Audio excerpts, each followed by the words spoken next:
I have with me two guests today to talk about a wonderful business that they've put together. The business is called Destination Better. Joining me right now, Janet Hall. Hello. Barbara Anderson, thank you so much for stopping by. Thank you so Well, I'll much. give it to you. So exactly, tell us what Destination Better is.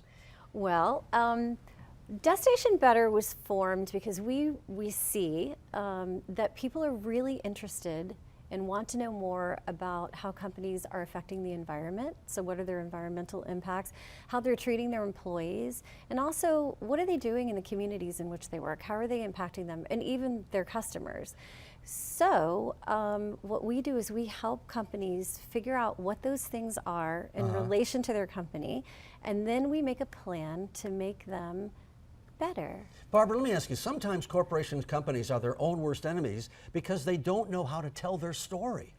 There's one saying that we have, Al. It's companies are doing great things.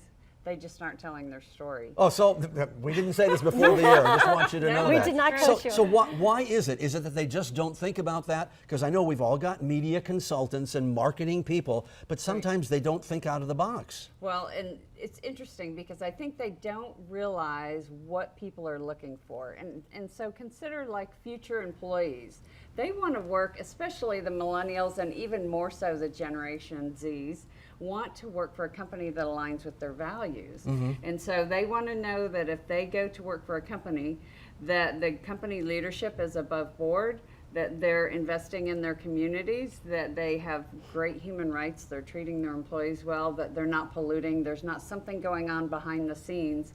And so we call it transparency and authenticity that companies need to be. And a lot of times leaders are used to not telling all of the information about a company for competitive reasons. Right, yeah. But we call it opening the kimono. That they have to get a little uncomfortable and tell those things. And so we all want to be perfect in everything we do. And companies are no different. They aren't perfect, or maybe they don't feel like they're doing enough. And so when companies are doing something, they should say what they are. And if they aren't meeting a certain expectation, they should say, we aren't meeting this expectation, but here's our plan of what we're going to do. Now, you know that in our segment here, and the folks at home know this, we talk to a lot of companies that are doing a lot of very, very interesting things. But sometimes you wonder if you need somebody from the outside, because people within the company, because you're being paid by the CEO and the vice president, all those kind of things, that sometimes people, even within the culture, are not free to express what they think the company means, what it needs to be done, without in fear of my paycheck. Well, if I say something negative, maybe they'll fire me. Right. Right, and we see a lot of employees, values-based employees, feeling that way. One of the ways that they can feel more connected to their company is when their companies have a really good social impact strategy. So how are they using their skills that they use best in their company to help solve a community problem? And then also telling those stories through HR recruiting and practices and things like that, where those employees can feel a little bit more connected to what they're doing and feel purposeful. And then we also see where companies are starting to take their annual employee engagement surveys and not always asking the same types of questions. So putting a few of those questions that are maybe values-based to really test the employees and see how they want to feel more connected and more connected to the company. I'm curious though, in a work environment, do you sometimes people get the feeling, I've got all these great ideas, but they say they want to hear them, but they really don't, because when I tell them, nobody listens. Well, I think there's two things to your point earlier, Al, about if companies uncover something that maybe is uncomfortable or they don't think is above board. Most companies, especially well-run companies, will have like a 1-800 number that you can call anonymously and report a situation. But it doesn't necessarily have to be something negative. Just if you've got a great idea, but sometimes corporate thinks that the idea has to float through this regular chain rather than somebody that they've employed. They know they've got the skills. They know they can make the good recommendation, but then they don't listen. Well, and I think what we see is traditional companies maybe are more top down, and you have to talk to your boss's boss before you communicate up the food chain. But what we're seeing is really it needs to be more so run in ideas, as you said, at the lower level of the company. And one thing that I've done with a company before is when we see that employees have ideas or talents, a way to have them give back is through their philanthropic efforts. So if they're really passionate, say, about a certain type of charity, let's say autism, then give them the resources during your employee giving week to create an event that they can then raise money for autism. Now, what's your background that you both got into this? What's your background? Oh my goodness. I started actually in commercial printing and Okay. manufacturing, and really understood that my employees were exposed to a lot of chemicals.